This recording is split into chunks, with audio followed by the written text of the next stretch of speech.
अब हम देखेंगे एसेंशियल्स ऑफ वैलिड कॉन्ट्रैक्ट। अब हमारा जो कॉन्ट्रैक्ट होता है वो वैलिड तो होता है, पर वो कैसे वैलिड माना जाता है उसकी तरफ देखते हैं। अब इसमें हमें सबसे पहले ये चीज़ बताई जाती है फ्री कंसेंट।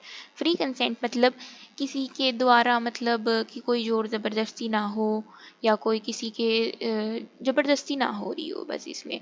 और हम इसमें ऐसे कह सकते हैं कि हमारे पास लीगल ऑब्लिगेशन होनी है। हमारे दिमाग में हमने सोच रखा है कि अगर उसने वो चीज़ नहीं की तो हम उसके खिलाफ कोर्ट में केस करेंगे। फॉर एग्जाम्पल इसमें हम डोमेस्टिक में भी एग्जाम्पल लेंगे और एक वैसे जो नॉर्मल लाइफ में होता है जिसके द्वारा हम कोर्ट में केस करेंगे। डोमेस्टिक में हम ऐसे कह सकते हैं कि कोई हस्बैंड वाइफ है, उन्होंने आपस में प्रॉमिस किया, एग्रीमेंट बनाया है कि तुम मुझे पैसे दोगे। अगर जो हस्बैंड उसको वाइफ को पैसे नहीं देती तो इसमें वाइफ का कोई इंटेंशन नहीं है कि वो लीगल ऑब्लिगेशन क्रिएट करे, या फिर वो उसके दिमाग में ऐसा कुछ नहीं है कि वो कोर्ट में जाकर एक्ट जो कोर्ट में जाकर वो केस यू करे। वो उसके दिमाग में ऐसा कुछ नहीं है। पर इसमें हम अब दूसरे एग्जांपल में जैसे ले सकते हैं कि मैंने अमेज़ोन से टीवी मंगाई तो अमेज़ोन वाले ने मुझसे पैसे ले लिए पर मेरी टीवी नहीं दी। इसमें हमारे पास पहले से ही हमारे दिमाग में एक लीगल ऑब्लिगेशन है जिसे हम कह सकते हैं कि उसने मुझे अगर जो उसने मुझे टीवी नहीं दी तो मैं उसके खिलाफ कोर्ट में केस करूँ, क्योंकि मैंने तो पैसे अपने पे कर दिए उसको, पर उसने अपनी ड्यूटी फुलफिल नहीं करी। मैंने अपनी ड्यूटी फुलफिल कर दी, उसने अपनी ड्यूटी फुलफिल नहीं करी। इसमें हम ऐसे कह सकते हैं जैसे, हाँ, अब इसके बाद जैसे उसने हमारे यहाँ टीवी नहीं दी, मैंने उसको पैसे दिए तो मैं अपना फाइल कोर्ट में स्यू कर सकती हूँ, जो मेरा केस फाइल होगा। मैं कोर्ट में जाके बोल सकती हूँ कि अमेज़न वाले ने मुझसे पैसे तो ले लिए बट मुझे टीवी डिलीवर नहीं किया। तो अब कोर्ट इसमें दो चीज़ों की तरह हमें रेमेडी प्रोवाइड कर सकती है। फर्स्ट तो ये होगा कि हमें वो टीवी दिलवा सकती है उनसे, या फिर हमारा जो होता है जो पैसे हमारे हैं वो वापस दिलवा सकती है इसमें कोर्ट हमारे को। अब फ्री कंसेंट में हम कह सकते हैं कि कोई ज़ोर ज़बरदस्ती नहीं। कॉर्शन, सबसे पहले क्वेश्चन आता है कि अब किसी ने फॉर एग्जांपल मान लो जैसे कोई किसी के घर में चोर घुस गया, उसने किसी भी एग्रीमेंट में उस इंसान के सिर पे बंदूक रख दी या कुछ भी उसकी गर्दन पे चाकू रख दिया और उससे साइन करवा ले कि ये घर मेरे नाम हो गया।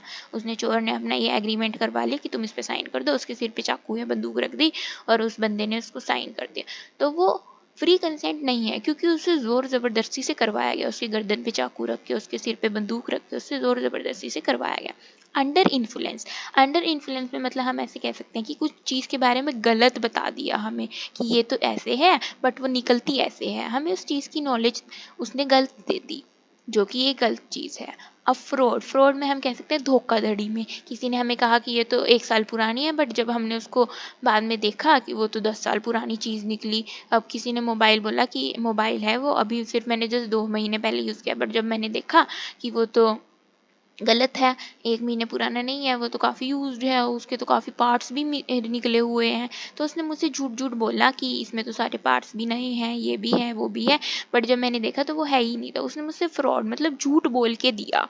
मिस रिप्रेजेंटेशन, मिस रिप्रेजेंटेशन में अब जैसे कोई चोरी की कोई बाइक या एक्टिवा कुछ है तो उसने चोर ने ले लिया, उसने चोर ने कहा कि हाँ हाँ ये मेरी ही है, तुम इसको खरीद लो। उसने गलत बताया क्योंकि वो उस चीज़ का मालिक नहीं है, उस बाइक या एक्टिवा का वो मालिक नहीं है।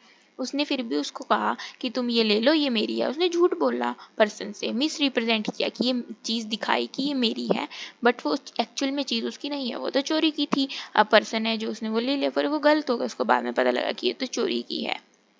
मिस्टेक मतलब गलती से, हमें पता नहीं है, हमें एग्री में जो हमारे ऑफर है, जो हमारा एग्रीमेंट है और जो हमारा कॉन्ट्रैक्ट है उसके बारे में हमें क्लियर नॉलेज नहीं है। किसी ने कि कोई अपने दिमाग में ये सोच रहा है कि भी मैं तो इस चीज़ को बेचने की बात कर रहा हूँ और कोई पर्सन दूसरी चीज़ की सोच रहा है कि अब जैसे फॉर एग्जांपल कह सकते हैं कि दो किसी के पास उनके पास दो फ़ोन है, एक सैमसंग का एक आईफोन है।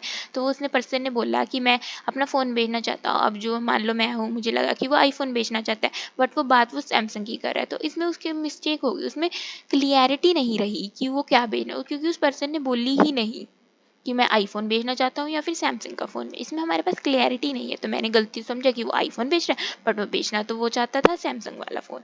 Sound of mind, sound of mind में हम ऐसे कह सकते हैं कि जो हमारा दिमाग है वो एकदम ठीक होना चाहिए।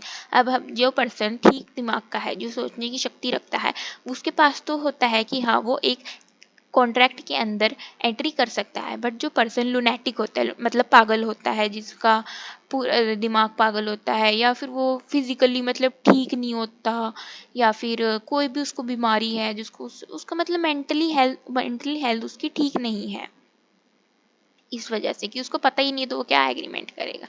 Competent to contract, competent to contract में हमारे पास 3 चीज़ें आती हैं, एक age of majority, not disqualified by law, और साउंडफुल ऑफ माइंड, जो हमने ऊपर डिस्कस कर ली। Sound of mind, age of majority में हम कह सकते हैं कि जैसे कोई बच्चा है, उसकी एज 15 साल है, उसकी एज ऑफ मेजोरिटी नहीं है, एज ऑफ मेजोरिटी होती है 18 ईयर्स या फिर 18 अबव।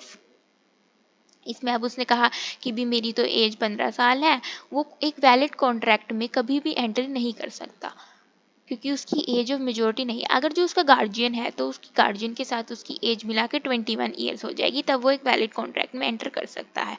अब नॉट डिस्क्वालीफाइड बाय लॉ का मतलब हम समझते हैं कि जैसे कोई एक पर्सन है, उसने किसी का खून कर दिया और वो जेल में चला गया, पर वो जेल में चला गया जब, तो वो उस टाइम किसी भी कॉन्ट्रैक्ट में या किसी भी एग्रीमेंट में अपनी एंट्री नहीं कर सकता। कानून कहेगी कि तुम तो गंदे काम करते हो, तुम ये चीज़ नहीं कर सकते, तुम्हें इस चीज़ की इजाज़त ही नहीं है, तुम ये चीज़ करो।